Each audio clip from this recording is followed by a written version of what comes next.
Olá, caros alunos, beleza? Então, sou o professor Alex e vou estar falando para vocês aqui sobre a pintura egípcia, né? Acho que é uma das pinturas que mais impressiona o ser humano, né? Acho que mais impressiona também pelas esculturas enormes, as pirâmides, né? E tudo aquilo que os egípcios construíram e, querendo ou não, ganhou vários admiradores aí, né? Gregos, romanos, o próprio Etrusco também admirava muito essa questão da pintura e escultura egípcia, né? Eles, eles foram grandes na história da arte, né? Eles produziram em diversas formas, assim, um trabalho incrível, lógico que talvez não tão reconhecido aí os grandes artistas, né, daquela época. Tanto é que para citar nome de artista é até complicado, porque eles não eram tão reconhecidos assim, né? Assim, se você for contar na história da arte, eles não são tão reconhecidos. Eles são reconhecidos pelo fato de esculpir, de pintar, mas assim, não pelo fato de nomes concretos sobre o artista daquela determinada época que produzia, e hoje a gente tem que estudar sobre esse determinado artista. Por exemplo, eu vou citar aí. No Renascimento a gente tinha vários artistas aí que eles eram valorizados, né? O próprio Michelangelo, que pintou o teto da Capela Sistina, que fez aí Pietà, que é uma escultura super famosa, que fez Davi, Leonardo da Vinci, que era um pintor, inventor e tudo mais. O próprio Rafael, que pintou a Escola de Atenas, né? E era um grande pintor da época do Renascimento.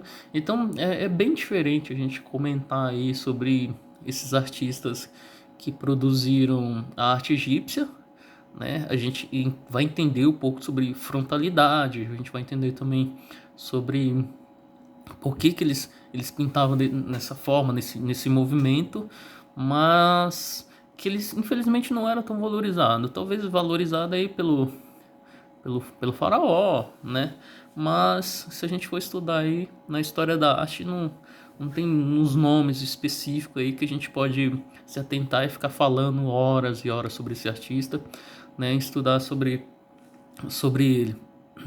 Mas a gente vai estudar um pouquinho sobre a arte deles, né? Então eu vou dar uma pequena pincelada aí, né? Sobre, sobre os egípcios e é isso aí. A gente vai tentar entender de uma forma mais acadêmica aí. Espero que vocês gostem desse vídeo aula, tá bom? E vamos lá, né? Então aí tem uma linha cronológica, né? Contando uns poucos da pintura rupestre, do egípcio, da Idade Média, Idade Moderna e contemporânea aí que... Mas hoje a gente vai falar do Egito, tá bom? Então, a Idade Antiga, né? A pintura na Idade Antiga costumava retratar a mitologia que eram feitas nas paredes das pirâmides e túmulos, né? Então, tanto as pirâmides, quanto as esculturas, quanto as pinturas eram, eram valorizadas de certa forma, né? Por questão de estética, né? E eles acreditavam também que existia vida após a morte, né? Então, as características da arte egípcia, vamos colocar por tópicos aí. Primeiro, a religiosidade. A religiosidade era muito forte na arte egípcia pelo fato deles acreditar no Deus Sol, eles acreditar na vida após a morte. Então, eles tinham uma certeza que provavelmente quando eles morressem e tivesse tudo certinho, lógico que eles passavam aquela questão da mumificação, que durava aí 6 a 7 meses para mumificar, né, um faraó, e geralmente os súditos deles também eram enterrados juntos, né? E observação, vivo, né? Então, eles acreditavam na crença dos deuses. O terceiro tópico aí, a vida após a morte, como eu estava comentando para vocês, era mais importante que a terrena. Como assim? Vamos voltar lá atrás, né? Nos etruscos. Os etruscos também eram um povo que, assim como os egípcios, eles acreditavam na vida após a morte. E assim como os egípcios, que eles colocavam ouro, colocavam objetos pessoais e até mesmo uma espécie no sarcófago que eles faziam, os pintores e os escultores da época, eles contavam a vida do, do grande faraó através de uma espécie de história em quadrinhos. Então, provavelmente, quando lá futuramente, quando o túmulo foi achado, você lendo os aeroglifos, você vai entender sobre quem era esse faraó, né? É porque tinha uma história em quadrinhos contando. Já os etruscos, só para fazer um paralelo aí, os etruscos foi um povo que viveu na Itália, né? E eles acreditavam também que existia vida após a morte, assim como os egípcios, né? Então, eles não eram enterrados, né? Eles eram colocados em uma casinha, né? Uma casa que tinha, acredite se quiser, né? Porque eles colocavam, né? Tinha sala, tinha quarto, era uma casinha pequena, mas eles ficavam lá e era uma espécie de enterro, entre aspas, que não eram enterrados, eles ficavam lá com objetos pessoais dele. Assim como hoje em dia a gente faz, né? Dependendo aí no velório aí, as pessoas são enterradas com alguns objetos pessoais, por exemplo, um cordão, um barbante, ou até mesmo, não sei, um relógio, um dente de ouro, tudo bem? Então, vamos lá, porque eles acreditavam que quando eles acordassem, eles iam ter todos esses objetos, né? Então, o quarto item aí, colossais, obra de arte para render glória aos espíritos após a morte. Então, eles faziam uma espécie de também de pintura, escultura, e quanto maior representava que o faraó ele era grande, né? E ele fez um grande governo, ele fez uma, uma grande uma grande passagem aqui na Terra, né? E ele ia ser lembrado por causa disso. As características da arte egípcia acreditavam que o faraó representava os homens justos aos deuses, né? E os deuses junto aos homens. Por isso a importância de sua representação artística, preservar sua imortalidade. Aí tem um busto aí, como você pode observar aí do seu lado direito, tem um busto aí do Tancâmon aí que foi que morreu muito jovem, né? Mas ele é um dos faraós mais bem falado aí na história da arte aí, não só pelo fato dele ter morrido muito jovem, né? Mas por ele ser o grande faraó, né? Tutancâmon, assim como também, como não falar, né? Da Cleópatra e outros personagens aí na história da arte. Enfim, vamos tentar observar aqui o traço, a linha, né? O formato, o ouro, né? Que era retratado o faraó, certo? Então, continuando aqui, vou mostrar uma espécie para vocês de uma pirâmide, né? Então, lá embaixo, na pirâmide, como vocês podem observar, estavam os escravos, né? Na realidade, eu acho esse termo muito hostil em falar, né? Escravos, né? Vamos trocar esse termo aí por escravizados. Eu acho que não existe escravo, existe pessoas que foram escravizadas. Então, os camponeses, aí em segundo, né, os camponeses, vamos do campo, né, que buscavam nessa questão de colheita e tudo. O artesão, que aí já entra nas artes também, né, porque eles estavam produzindo, talvez aí papiro, né, e outros objetos aí, outras formas de escritos, né. Os comerciantes, né, você vê que a pirâmide ela vai crescendo, né, os escribas, né, querendo ou não, entra nas artes também, né, que eles escreviam, eles mostravam, eles falavam e tudo mais. Os soldados, os nobres e sacerdote, e no topo da pirâmide aí o faraó, né? É uma, é uma espécie de pirâmide que mostra o poder absoluto do faraó, né? Que ele está no centro de tudo. É como se fosse um presidente hoje em dia, um presidente da república, né? E abaixo aí teria várias fases até chegar, né, talvez a gente se encaixe em um desses daí, né?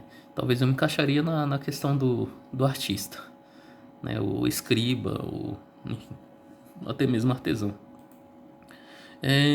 Os aeroglifos. que é os aerogrifos? Como você pode observar aí na sua imagem direita, na realidade são escritas e desenhos, né? Então vamos tentar entender aqui. Apesar dos sacerdotes, membros da realeza, altos cargos, os escribas conheciam a arte de ler e escrever esses sinais sagrados. Então, digamos assim, a partir do momento que os escribas eles tinham uma facilidade enorme para desenho, pintura, principalmente nessa questão de entalhar, né? Por exemplo, se você pega uma espécie de algo pontudo, né? Algo que você vai cavando e batendo com martelinho, você vai escrevendo aí. É como se fosse uma espécie de xilogravura, né? Da xilogravura mais batido na pedra. Né? A xilogravura hoje em dia a gente usa na madeira, né? Mas tem litogravura, tem vários efeitos aí que dá pra gente fazer através da arte. Então, continuando aí, então, os aeroglifos são escritas e desenhos que eles faziam, né, para mostrar a vida de Faraó e o que estava acontecendo no cotidiano ali, né. Aí você vai ver a escultura, geralmente de frente, sem sinal de emoção, né. Por que esse sinal de emoção? Os artistas não se preocupavam nessa questão de fazer uma escultura dando risada ou gargalhando, enfim, era sério, né? Aí se você for contar aí na história da arte, lógico que ele vai mudando, né? Por exemplo, o sorriso arcaico, vamos pegar aí a Mona Lisa. A Mona Lisa é uma pintura renascentista, né? Pintura do Leonardo da Vinci, que ela tem um meio sorriso, é uma espécie de sorriso falso, né? A gente fala arcaico aí pelo fato de lembrar, né, o sorriso naquela época aí do arcadismo, né? Então aí eles faziam essa figura mais séria, né? Geralmente sem muito sinal de emoção. A emoção ela começou a surgir mesmo na escultura aí pelos gregos, né? Os gregos eles começaram a dar emoção tanto na cena, né? Depois os romanos também aperfeiçoaram a escultura grega, né?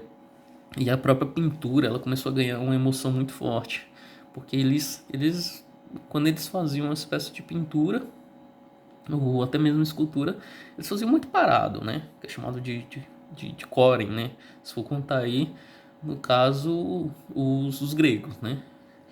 Então, até mesmo os etruscos, eles faziam muito sério, né, as figuras. Então, continuando, como vocês acham, como achavam que as esculturas deviam durar para a eternidade? Usavam materiais resistentes, como diorito e granito. Então, isso daí são pedras que têm uma durabilidade muito grande.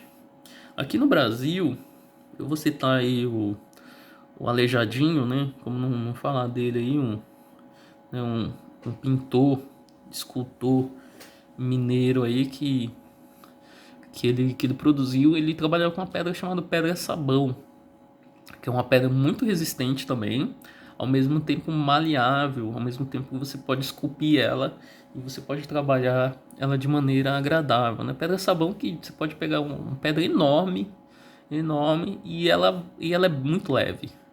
Provavelmente o Cristo Redentor tem uma grande porcentagem de pedra sabão, né? A própria Estátua da Liberdade e outras esculturas aí famosas.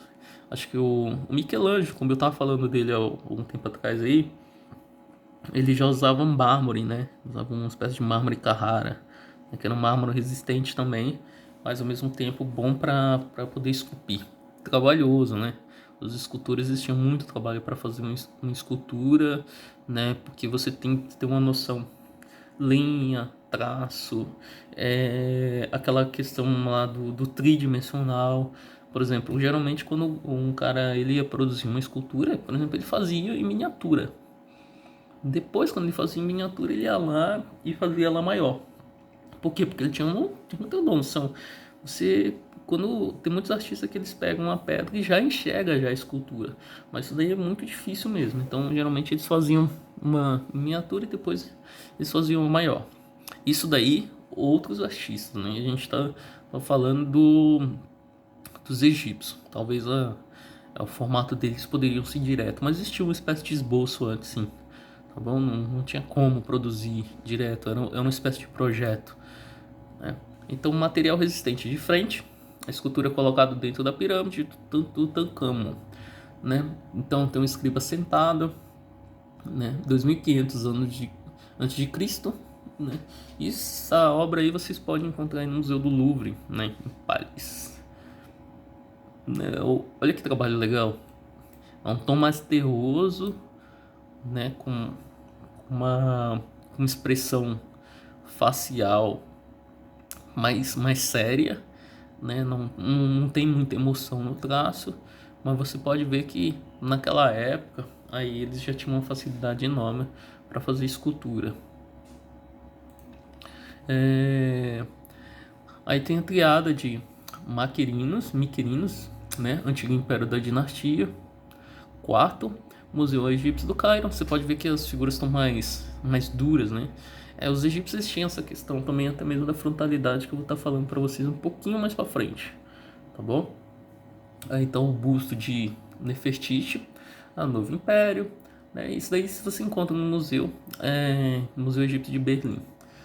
Você pode ver o rosto dela, o traço tá bem real, né? Diferente aí do seu lado esquerdo. Também o material é diferente, né, galera?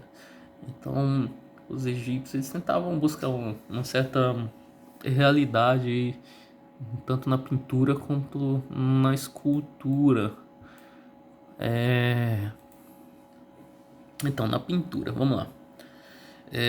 O predomínio da frontalidade, o tronco de frente, enquanto as pernas e a cabeça são vistos de perfil. Respeito ao observador, os polegares dos pés devem estar visível. Vamos tentar entender aí a pintura e essa questão de frontalidade. O que é frontalidade? Como é que você imagina que é frontalidade? Os egípcios eles acreditavam que se eles desenhassem a pessoa de perfil, fica mais visível da gente identificar o tamanho da cabeça da pessoa, o formato do nariz, o formato da boca, né? Talvez o olho já fica mais de frente, né? Eles não fazem o olho de perfil, mas a partir do momento que eles usam o termo da frontalidade, eles conseguem identificar o tamanho da cabeça da pessoa e o formato da cabeça inteira. É isso a frontalidade, pessoal.